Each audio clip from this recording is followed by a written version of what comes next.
Hey, what's up guys? How y'all doing? So today we're going to react to a video titled Ishowspeed Owns the World. I want to say shout out to Golfcart. They got some awesome content on their channel. This is where I got it from. So whenever you guys get a chance, go over there, subscribe to their channel, show them some love. Alright? Let's get into the video. Most YouTubers have a ceiling, a limit to their reach. Even the biggest creators, millions of subscribers, sold-out theaters, viral moments, they all exist within a defined space, a realm of possibility. But then there's speed.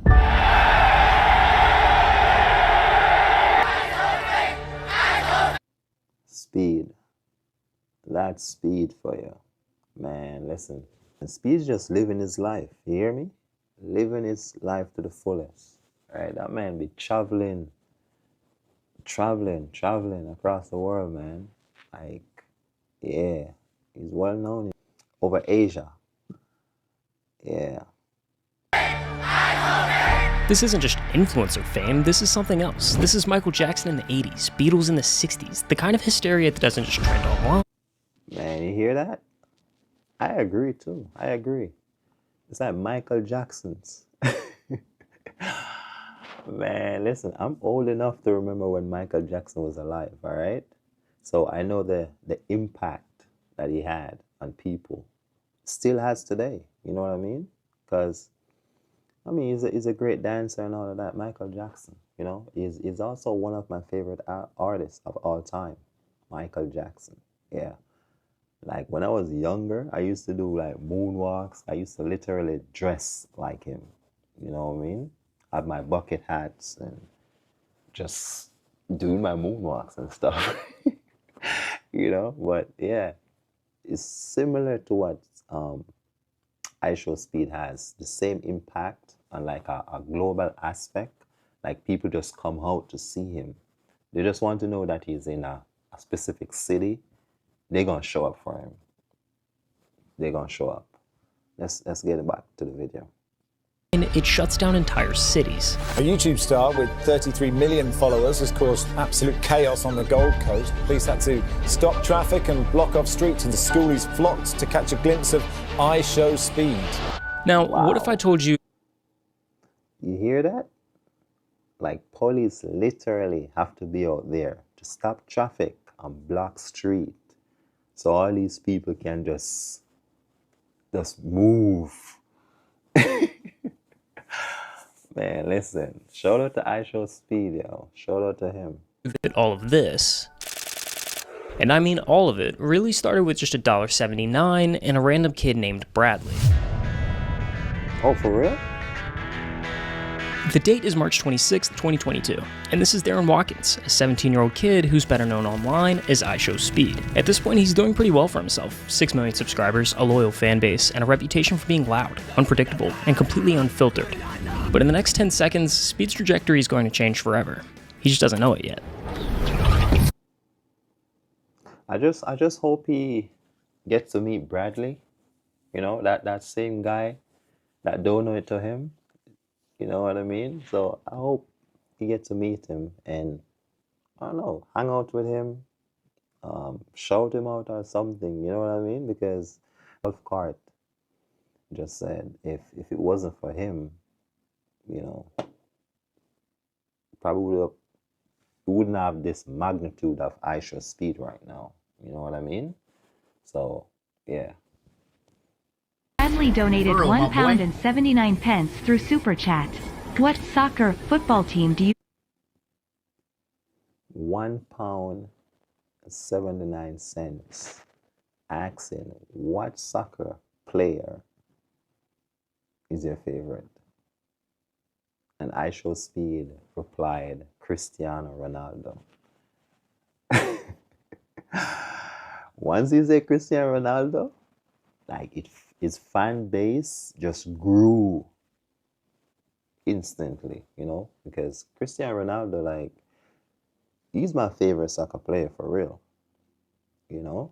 So yeah, so he has a lot of fans, you know what I mean. And he recently, like, I think couple months, like, I want to say like 6 months, Cristiano Ronaldo, like, he just started a YouTube channel.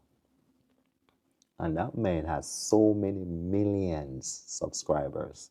I'm not sure how many he has right now. The last time I checked was, I think he had like 50 subscribers at the time I checked. I don't know if he has more or whatever, but yeah, Cristiano Ronaldo is a big deal. You know what I mean? And shout out to Ishowspeed too, for acknowledging a GOAT. You hear that? Shout out to Ishowspeed, man. Let's get back to the video. Support. Cristiano Ronaldo, suey. 3 words: Cristiano Ronaldo, suey. A simple answer, a throwaway moment. But what Speed didn't realize, what nobody realized, was that this wasn't just another clip. It was a portal, a gateway into a world far bigger than anything he'd ever known.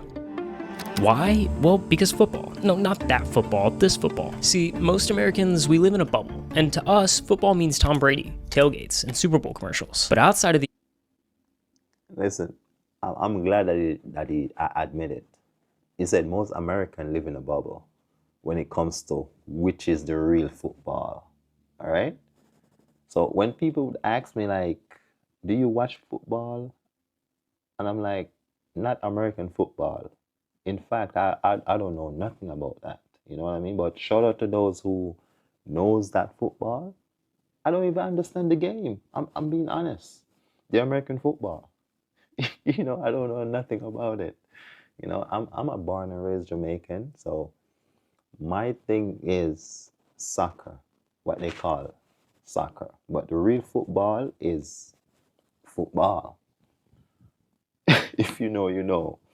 You know what I mean? So it's like the American football is like the Sheen or Timu type of football, you know, and football. Soccer, as they would want to call it, is the original football of all time. All right, let's get back into the video. US, football isn't just another sport, it's a religion.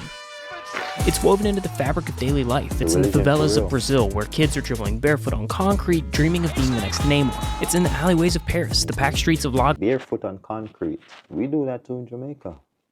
Made no mistake about that. We do that too. Thailand. It's the pulse of a country, the pride of a city.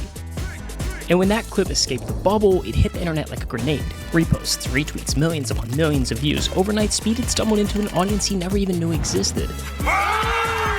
Now, for my fellow Americans out there, let me put this into perspective. The Super Bowl averages around 115 million viewers. Huge, right? But the World Cup? The 2022 final alone had 1.5 billion people watching. Across the entire tournament, over 5 billion tuned in. Bradley didn't just donate $1.79, he unknowingly handed Speed a ticket to the biggest stage in the world. So Speed picked up a soccer ball for the first time, booted up FIFA, and something clicked. As he butchered players' names, lost his mind over pack openings, and celebrated every game like it was the UCL final, the football world didn't just watch, they embraced the chaos. Fans poured in from every corner of the globe, not just for the gameplay, but for the spectacle. And at the center of it all, one man, one obsession: Cristiano Ronaldo. Cristiano Ronaldo isn't just a soccer legend, he's the biggest name on the biggest stage in the entire world. Over 1 billion followers across social platforms, more than any musician, actor, or influencer. To millions, he's not just a player, he's a symbol of greatness. And Speed built his entire persona around him.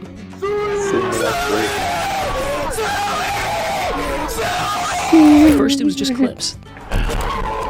Then it became hit songs, music videos, and even CR7 tattoos. Soon every stream, every viral moment, every suey, it was all leading to one defining moment. Yo, chat, y'all think one day I'll meet Ronaldo, y'all? I want to meet him one day, 2009. Speed went from a fan to a fanatic. His obsession with Ronaldo consumed him, turning a dream into a mission. He was going to meet his idol no matter what. And before anyone realized it, Speed wasn't just reacting to everything Ronaldo, he was chasing him across the world. From the FA Cup in London to the World Cup in Qatar, he flew across continents, screaming from the stands, desperate for Ronaldo to notice him. And every time he failed, it was like a match hitting jet fuel. The fire didn't just grow, it erupted. The chase had grown into a movement online. Fans weren't just watching, they were invested. They wanted it to happen, they needed it to happen. And the hype got so loud that even Ronaldo's own teammates took notice. Okay. Yeah. Answer this truthfully, okay? Truthfully. Yeah.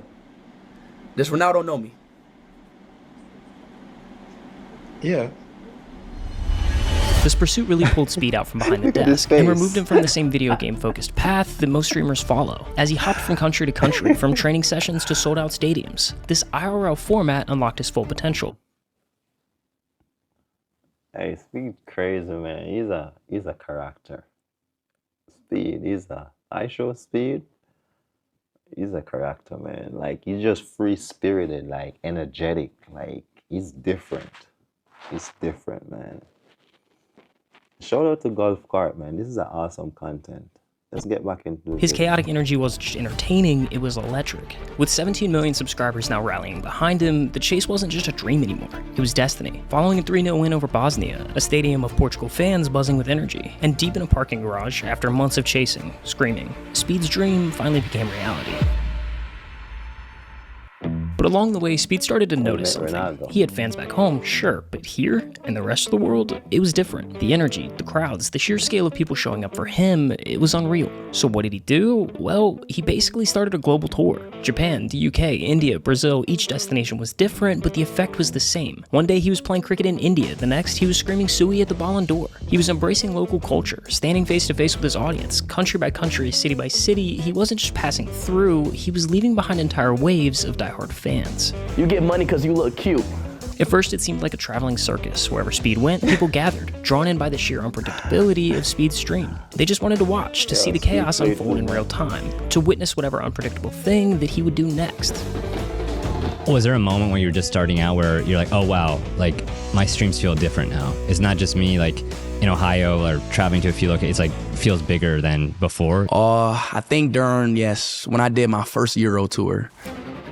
In the summer of 2024, Speed set his sights on something bigger, a full-scale tour spanning across half of Europe, 18 countries in 30 days.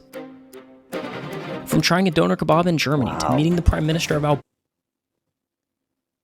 18 countries in 30 days. Albania to playing soccer in the streets of Poland, every stop became a landmark moment. Fans sprinted through miles, weaving through traffic, desperately trying to be a part of the action. Yo, what is this, bro? 25, 26, and 27 million subscribers. All milestones that take most YouTubers a lifetime to reach, yet Speed was hitting them like clockwork, gaining over 2 million subscribers in a single month. I want to thank every country, Poland, Austria, Switzerland, Belgium, Netherlands. His fan base wasn't just growing, it was erupting. And every other day, he popped into a new country, and with each stop, the crowd swelled. Their energy was insane. But there's a fine line between fandom and frenzy. One wrong move, and chaos is just a heartbeat away. And in Norway, Speed was forced to learn this lesson the hard way. Bro, we gotta call the police, bro. We gotta call the police. There's no way we get out of this.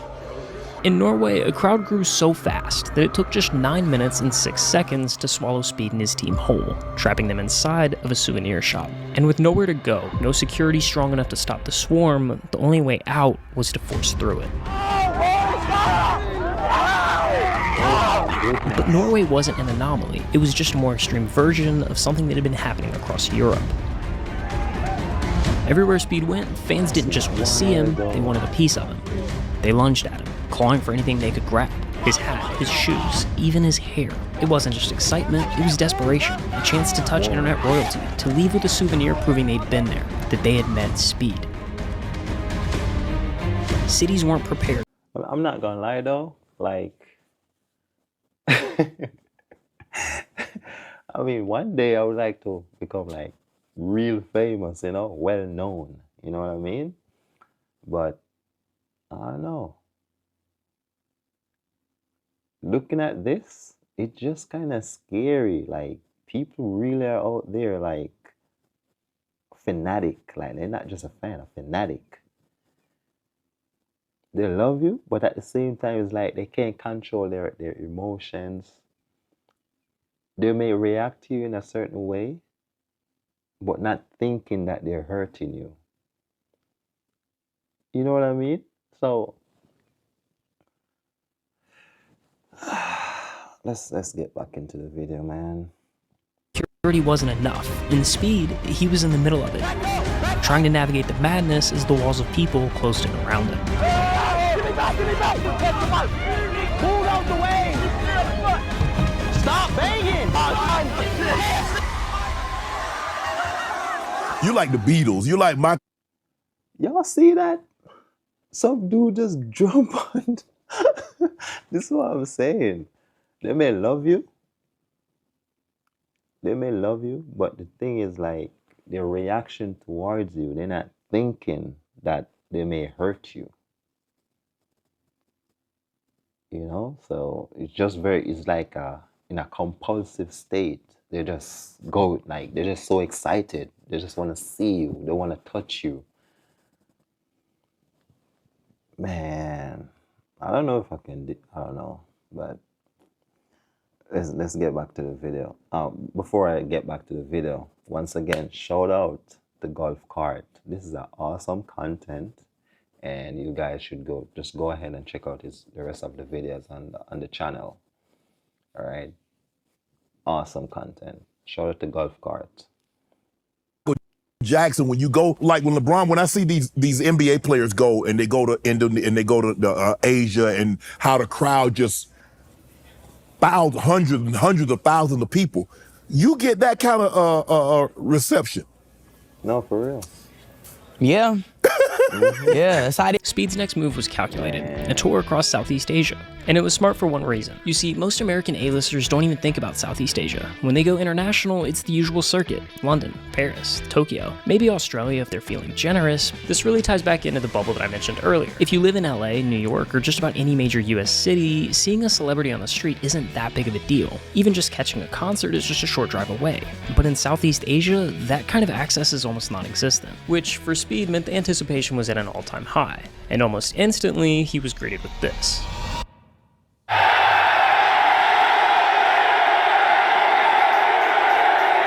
From getting mobbed in the Philippines, scammed in Vietnam, and crashing a tuk-tuk in Thailand, every stop was a chaotic mix of fan frenzy, cultural immersion, and classic Speed antics. He met Manny Pacquiao, sparked local fighters, tried exotic foods, and even crossed 30 million subscribers in the Strait of Cambodia.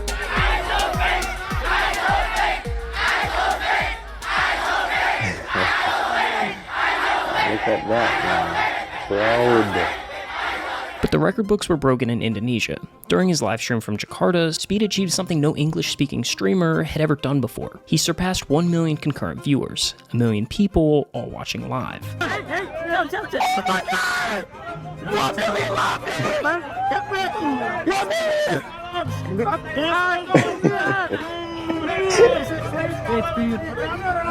It was the ultimate testament to his rise. What started as a chaotic, over-the-top personality had evolved into a global phenomenon, shattering records and cementing Speed as the most watched live streamer in the world. Oh my god, that's really 1 million, bro! 1 fucking million! What, 1 million people watching your live?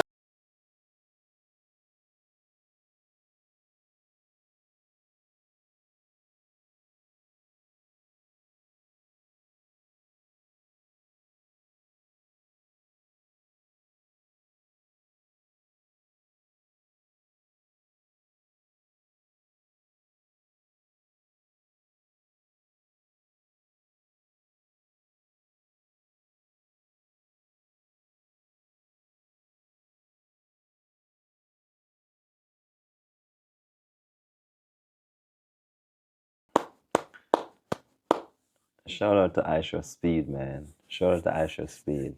Like that was a good thing. You know what I mean? Like you gotta always remember where you're coming from, what started it, where started it, like, you know what I mean? So shout out to Ishowspeed to acknowledge Bradley. Yeah, you hear what he said? Like, you're the reason why I'm sitting here in this chair today. Ishowspeed, man. Taking home the most prestigious award in the industry. And the Streamer of the Year award goes to Ishowspeed. Streamer of the Year. That's a crazy one, but look, I want to thank a lot of people. I want to thank my management team. I want to thank my team, my cameraman, my mom, my dad, the countries that allow me to, stream in them places. I want to thank everybody. Having a family that supports you in what you wanted to do, how instrumental was that in your success? Well, at first I didn't really have support. Mom, come on. I don't give a f. All right, okay, all right. All right. I'm gonna be on the recording. Okay. All right. Embarrass your ass.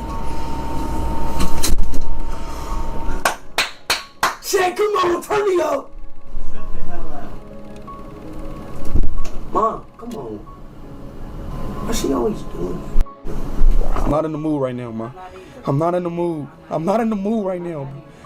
You streaming? You see what I'm saying? Like my recent video on the channel, and it's like reflecting from this right here, you know?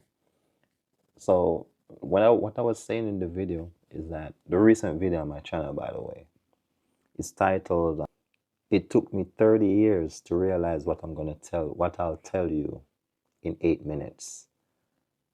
Yeah, that's my recent video on the channel. But anyway, what I was saying is that, like, whenever you have vision or you're on a mission to something, you know, you're not always gonna get the support from the people close to you, because they don't understand, they don't see what you're trying to do. You know what I mean? And just like Ishowspeed right here, he just said that he didn't have the support at first. And here are clippings of him trying to stream, trying to pursue his dream, but at the same time, like, his mom just keep blocking what he's trying to do, keep interfering with what he's trying to do. She didn't understand. She didn't see his vision. You know what I mean? But fast forward to now, look at Speed right now. He's able to take care of his family. You know what I mean? Like it's just crazy, man. It's crazy. So this is what I always say. If someone says like they have a dream or a goal or something they want to achieve, hear them out, you know, and just try to work with them. You know what I mean? Try to work with them and see how you can make their dreams become a reality. You always doing this when I'm streaming. My mom always supported me, you know.